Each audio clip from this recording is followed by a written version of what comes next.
Day 1438, living with incurable cancer, and this is my journal entry from last night. 4 years ago, this roller coaster began. I was only home from the NICU for a few days, and I found myself in the ER with pain. Intense abdominal pain that I had experienced for years and years came back stronger than ever. I didn't want to go, but I knew I had to listen to my body.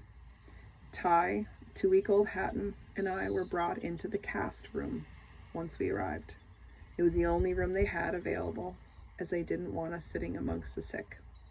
Me recovering from a placenta abruption and emergency C-section, and Hatton, our 14-day-old, 35-week preemie. This was probably my 15th doctor we saw since the pain almost began 5 years prior. We self-diagnosed the issue to be my gallbladder, convinced ourselves of it. An urgent ultrasound proved it wasn't my gallbladder, just a liver hemangioma. The ER doc listened to our concerns, heard us out, and agreed to order a CT scan. Finally, our answers were coming. We were told to go back to our cottage and await the phone call for the CT appointment, noting it would be in a few weeks. We left the hospital that day, knowing that a CT scan would finally be ordered and we'll have a long-awaited answer for the pain.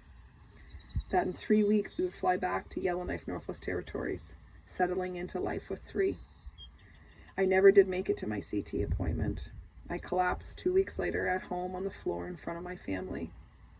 You see, the pain that I had, the one that I had for years and years, it took my breath away. I learned to breathe differently throughout this time. Little did I know, each breath I took, it was actually my largest liver tumor, 8 centimeters, pressing up against my diaphragm. That pain finally went away after my diagnosis, after a simple medication, something you might even take yourself. Naproxen, an anti-inflammatory. It changed everything for me. I take a palliative prescription for it now, sometimes up to 3 times per day. You ask if I have pain? I need this medicine. Eat them like Skittles, actually.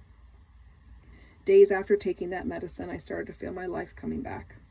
A simple solution, an over-the-counter medication. Who would have guessed that? And look how far I've come.